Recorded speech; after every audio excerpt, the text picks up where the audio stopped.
Jackson Cole didn't expect the door to open. Most folks ran when they saw him coming, and those who didn't lied. He dismounted slow, boots crunching on frozen ground. Late January in Montana.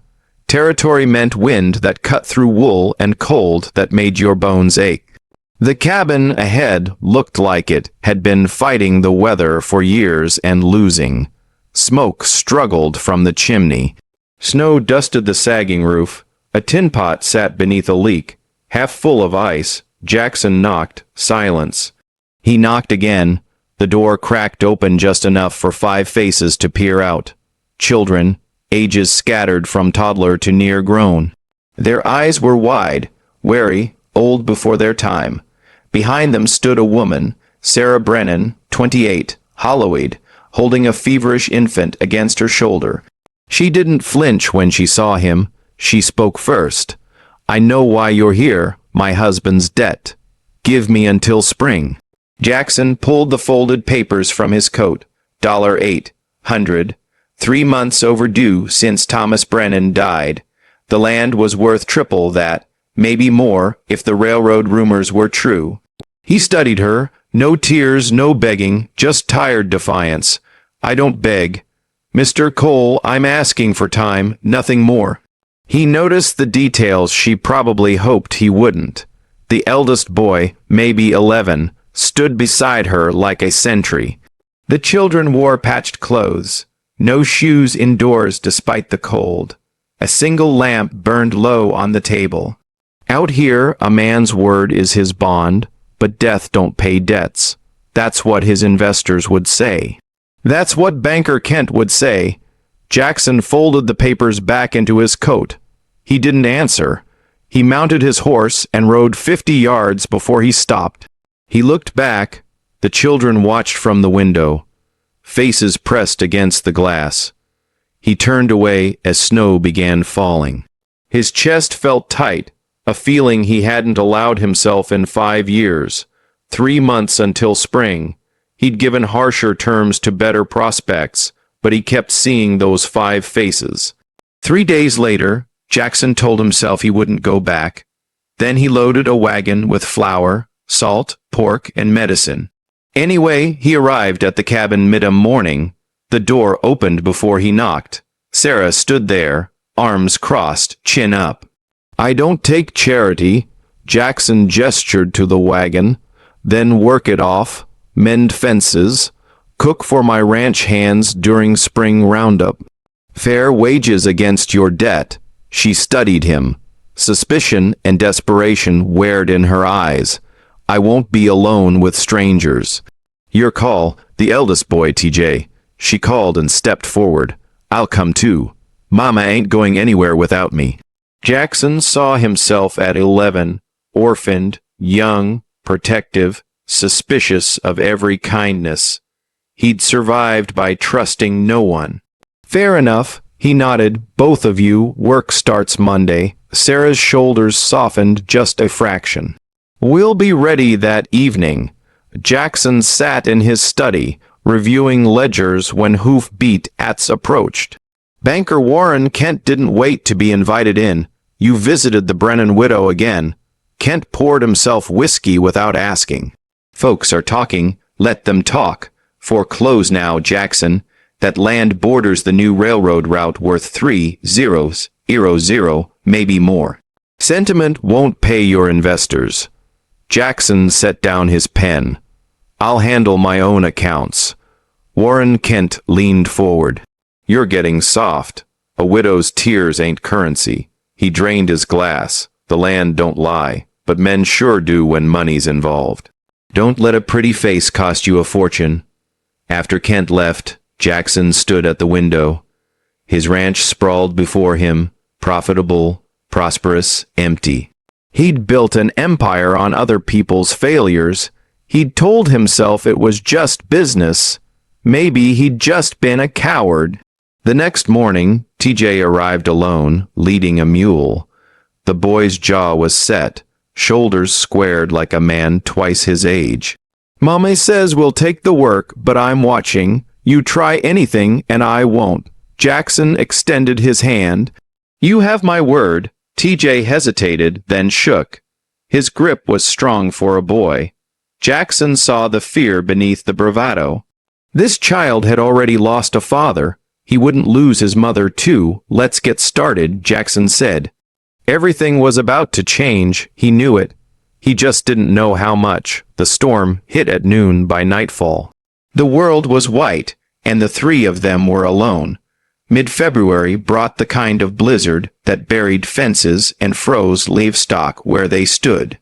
Jackson, Sarah, and TJ were trapped at the ranch. No way to reach the cabin where the four younger children waited with. Neighbor Ruth Winslow. Sarah paced the main room, worry etched in every line of her face. TJ tried to reassure her, but his eyes betrayed his fear. Ruth's tough, Jackson said.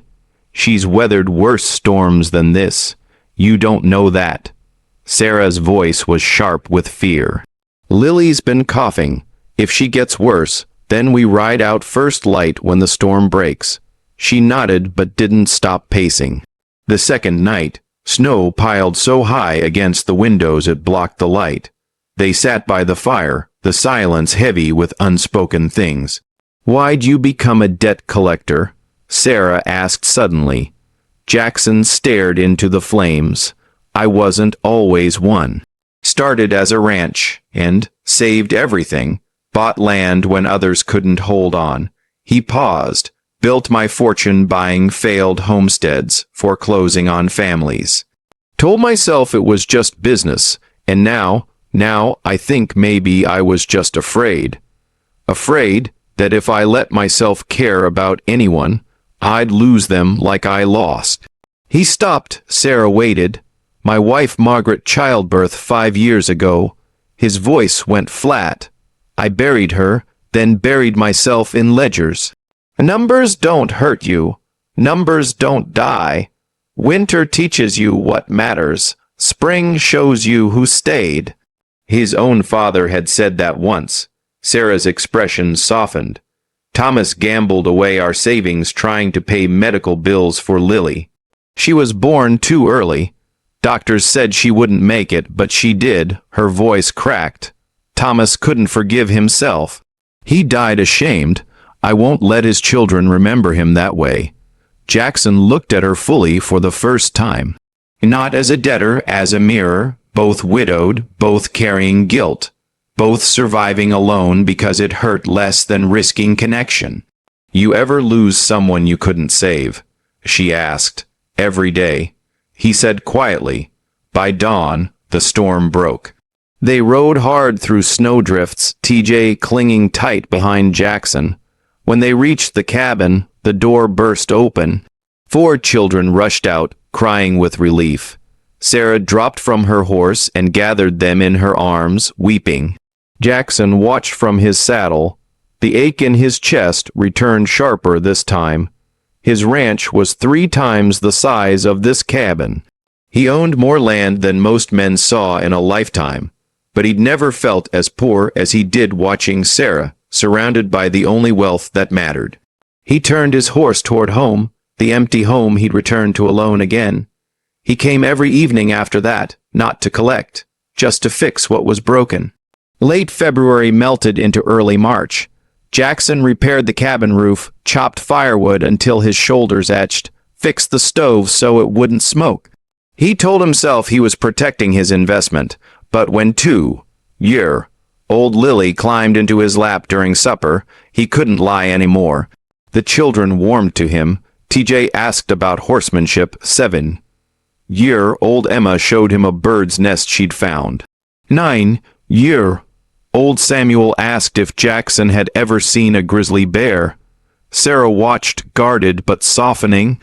In town, the gossip spread faster than wildfire. Jackson heard the whispers at the feed store, saw the sideways glances at the bank. Millionaire spending time with that widow. Betty's after more than his money. He ignored them. Gossip's cheaper than truth and spreads twice as fast. But Sarah couldn't ignore it. At the general store, women turned their backs when she entered. The shopkeeper's wife made a show of moving her daughter away as if poverty were catching. Banker Kent cornered her by the flour barrels. "Mrs. Brennan, your arrangement with Mr. Cole is unseemly. Pay your debt or leave town. This community has standards." Sarah's face flushed, but she held her head high. She paid for her purchases and walked out without a word. That evening, Jackson arrived with lumber for a new fence. Sarah stood in the doorway, arms crossed. "They think I'm using you or you're corrupting me." Her voice was steady, but he heard the tremor beneath. "Maybe you should stop coming." Jackson set down the lumber. "Let them talk. Most folks mistake loneliness for righteousness. You don't understand what it's like to be a woman alone. Every kindness looks like something else. Then let it look however they want." "I'm not stopping." Sarah studied him for a long moment. Neither spoke. Finally, she stepped aside. "Supper's almost ready. You should stay." He stayed. Later, after the children were asleep, TJ climbed down from the loft. He stood in the doorway watching Jackson repair a chair leg by lamplight. "Mama, he's different than P," TJ whispered. Sarah didn't answer, but she didn't disagree. Jackson pretended not to hear. He focused on the chair, on the work, on anything but the hope starting to take root in his chest. Hope was dangerous. Hope made you vulnerable, but as he rode home that night, he realized he didn't want to stop coming back, and that terrified him more than any debt or storm ever could. She handed him the bundle of letters like they weighed more than stone. Mid-March brought warmer nights, but the cabin still held winter's chill. Children slept in the loft, their breathing soft and steady. Sarah and Jackson sat by the fire. The only sound, the crackle of burning wood.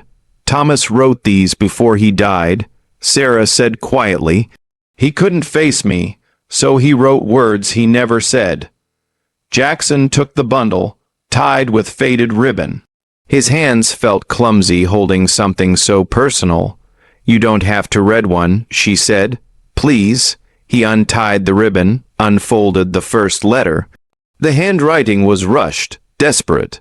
"My dearest Sarah," he read aloud. "I gambled away our future because I was too proud to ask for help. I thought I could fix everything alone. I was wrong. Forgive me for leaving you with debt and shame. Forgive me for not being the man you deserved." Jackson's voice cracked. He stopped reading. Sarah wiped her eyes.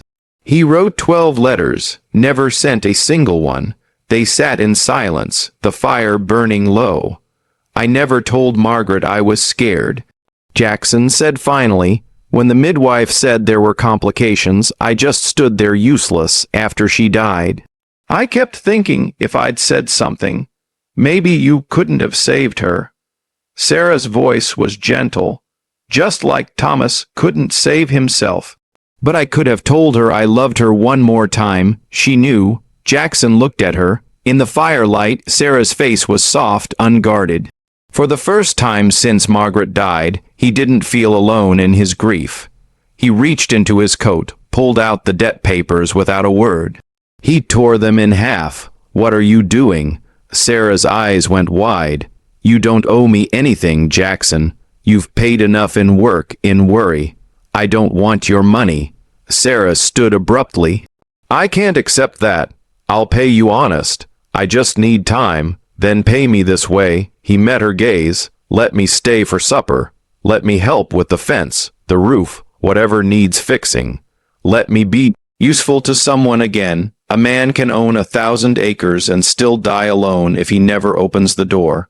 Sarah's expression shifted. Something between gratitude and fear. "You're not obligated, I know. That's why I'm asking." She searched his face for a long moment. Then she nodded. "Every evening if you'd like. I'd like that." Later, as Jackson rode home beneath a sky full of stars, he realized something had changed. The debt papers were gone, but he wasn't free. He was bound by something stronger than contracts or obligation. He was bound by choice, and for the first time in 5 years, that didn't frighten him. It felt like coming home. She didn't know why Banker Kent called the meeting. She knew only that every eye turned to her when she walked in.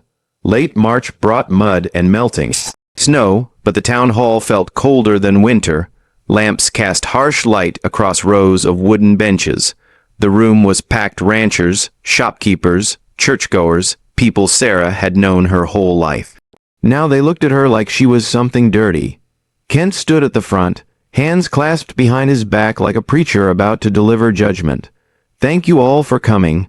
We've gathered to discuss a matter of community concern." Sarah's stomach dropped. "It's come to my attention," Kent continued, "that Mr. Jackson Cole has forgiven Mrs. Brennan's debt privately without legal documentation or witnesses." Murmurs rippled through the crowd. Sarah felt her face burn. A millionaire and a widow alone together repeatedly, unseemly at best, suspicious at worst. The church deacon stood.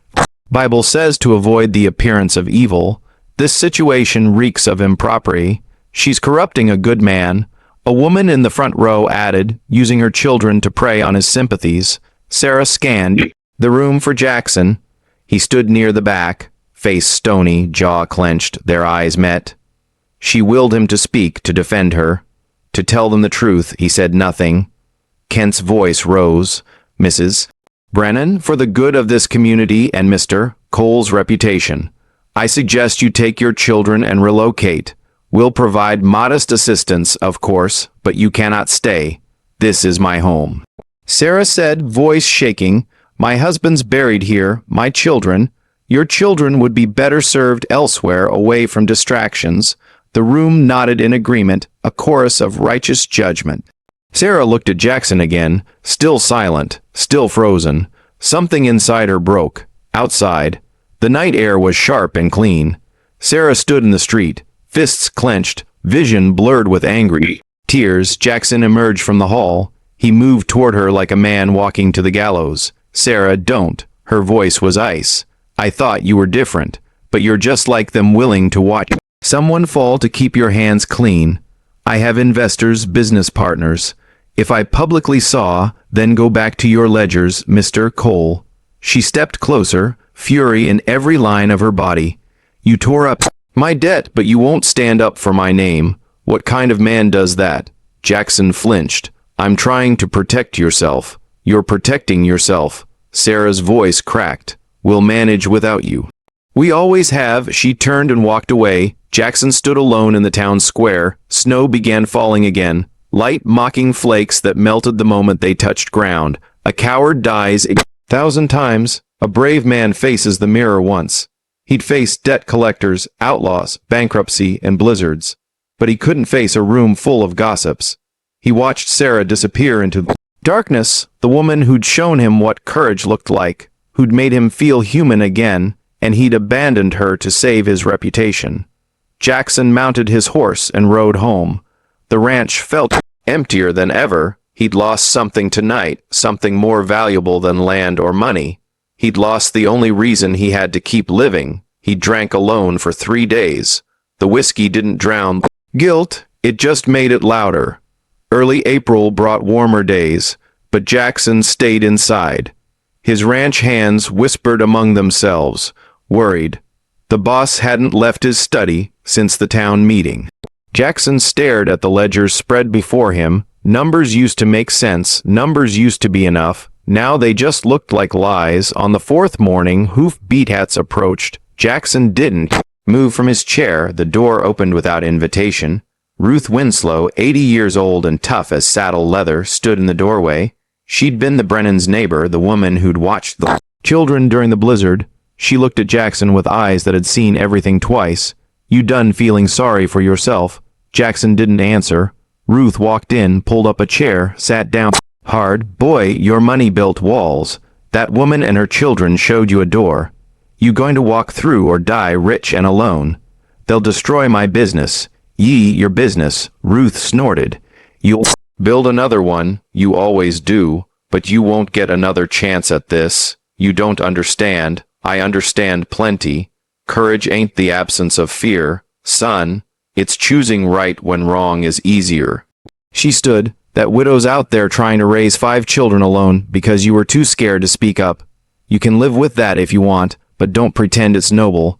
She left without waiting for a response. Jackson sat in silence for a long time. Then he saddled his horse and rode to the cemetery. Margaret's grave sat beneath a cottonwood tree. He'd had the stone carved with flowers, her favorite verse from Psalms. He'd visited once in 5 years. He knelt in the grass, hat in his hands. "I let you die alone, Margaret." I stood there and watched and did nothing. His voice was raw. "I won't let them suffer the same.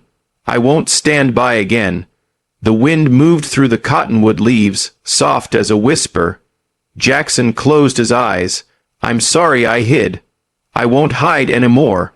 When he opened his eyes, he knew what he had to do. The hardest ride ain't across the prairie. It's toward the truth you've been running from. Jackson spent the evening drafting documents. He'd sell a quarter of his ranch, enough to pay Sarah's remaining tax lien, an old debt Kent had weaponized. He'd do it publicly, legally, permanently. His investors would drop him. His business partners would call him a fool. Kent would spread rumors that would follow him for years, but he'd be able to look Sarah in the eye again. He'd be able to look at himself in the mirror at dawn. Jackson dressed in his best suit, gathered the documents, and rode toward town, not to Sarah's cabin that would come later. First, he had to face the people who'd shamed her. He had to stand where he'd failed to stand. Before, his hands shook as he tied his horse outside the town hall, but he didn't turn back. He walked in holding the deed like a man walks into a gunfight, knowing he might not walk out the same. Mid-April brought warm afternoons and the smell of new grass, but the town hall felt as cold as winter. Banker Kent had called another meeting, this time to auction Sarah's land using an unpaid tax. Lean as leverage, the room was packed again. Kent stood at the front, gavel in hand, surveying the crowd like a king. "Gentlemen, we'll start the bidding at $500. A fine piece of land ripe for development." Jackson walked down the center aisle, heads turned, whispers spread. Kent's expression soured. "Mr. Cole, come to observe. I've come to stop this." Jackson's voice carried to every corner. "This land belongs to Sarah Brennan. I've paid every cent owed debt, taxes, fees, legally, permanently." He placed the documents on the table, stamped, notarized, witnessed. Kent's face went red. "You've ruined yourself for a woman and her brats. Your investors will abandon you. You'll be laughed out of every business deal from here to Denver. Then I'll build again. This time I'll build something worth more than money. A life I can look at without shame. You're a fool, Cole, maybe." Jackson turned to face the crowd. "But I'm a fool who can sleep at night. Judge her if you want, but judge me first. I'm the one who turned debt into family." Silence filled the hall. Then in the back row, Ruth Winslow stood. She said nothing, just stood, hands folded, chin high. The school teacher stood next, then a rancher, then his wife, then another, one by one.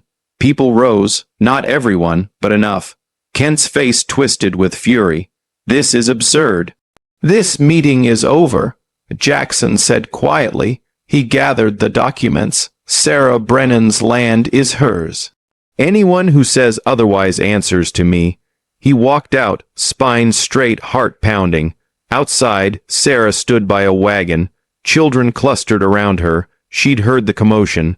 Come to see what was happening. Jackson crossed the street. He handed her the deed. "It's yours, free and clear. No debt, no conditions." Sarah stared at the paper, eyes filling with tears. "You didn't have to." "Yes, I did." She looked up at him. "You'll lose everything. I already lost everything worth keeping once. I won't make that mistake again." The children surrounded them. TJ extended his hand. "You came back." Jackson shook it firmly. "I won't leave again." Little Lily tugged on his coat. "Are you staying for supper?" Jackson looked at Sarah. She was crying now, but smiling through the tears. "If your mama will have me," Sarah nodded. "Every night for as long as you want." "That might be a long time." "Good," she whispered. "You can't buy a clean conscience, but you can earn one hard choice at a time." Jackson had made his choice. Whatever came next, he'd face it standing beside the people who mattered. And for the first time in 5 years, he wasn't afraid. Spring came gentle that year, like it knew the land had been through enough. Late April brought wild flowers and bird song. Sarah's cabin sat beneath a sky so blue it hurt to look at. The children worked in the garden, planting seeds Jackson had bought in town. He helped build a new fence, not his creditor, but his partner. The work felt different now, purposeful, right? Sarah knelt in the dirt, showing Emma how to space the bean seeds. Samuel hauled water from the creek. TJ taught the younger ones to tie proper knots. Jackson stood back, watching. His hands were calloused, his back sore from labor. He'd sold a quarter of his ranch to pay Sarah's debts. His investors had dropped him, just as Kent predicted. His business partners whispered that he'd gone soft. They were right. He had, and he'd never been happier. Inside the cabin, everything had changed. The door was painted blue. Sarah's idea, a symbol of hope. The table, once crowded with 5 plates, now held 7. On the wall hung 2 frames. One held the land deed, proof of freedom earned. The other held Thomas's letters, honoring a man who'd loved him perfectly but deeply. Sarah stood in the doorway, watching Jackson teach TJ how to fix a saddle. She'd been afraid for so long, afraid to trust, afraid to hope, afraid to let anyone in. But Jackson hadn't asked for trust. He'd earned it. One repaired fence and chopped cord of firewood at a time. He looked up, caught her watching, smiled. Not the careful smile of a business deal, a real one. Sarah smiled back. That evening, they sat on the porch after supper. The children played in the yard, the laughter carrying on the warm breeze. Spring rain began falling, soft, gentle, life-giving. "You came to collect a debt," Sarah said quietly. "What did you find?" Jackson considered the question. A year ago, he would have said land, investment, opportunity. Now he looked at the children chasing fireflies, at the woman beside him who taught him what strength really looked like, at the home he'd helped build from ruins. "A reason to come home," he said. Sarah reached for his hand. He took it. They sat in comfortable silence as rain fell on the new garden, on the freshly painted door, on land that had once been a burden and was now a blessing. For the first time in 5 years, Sarah believed in second chances. For the first time in 5 years, Jackson understood that home wasn't a place. It was the people who waited for you at the door. The best things in life come the hard way and stay the longest. The debt that brought him here was paid, but the debt he owed to himself, to Margaret's memory, to the life he'd wasted, hiding from grief, that debt would take a lifetime to repay, and he'd spend every day grateful for the chance. Spring rain fell soft on the garden where broken hearts learned to grow again. Inside the cabin, lamplight glowed warm against the gathering dusk, and on the porch, 2 people who'd lost everything discovered that sometimes the hardest winters lead to the most beautiful springs. The land had witnessed their transformation, from strangers to partners, from creditor and debtor to something neither had words for yet. But they had time, all the time in the world, and this time neither of them would waste a single moment of it. The end.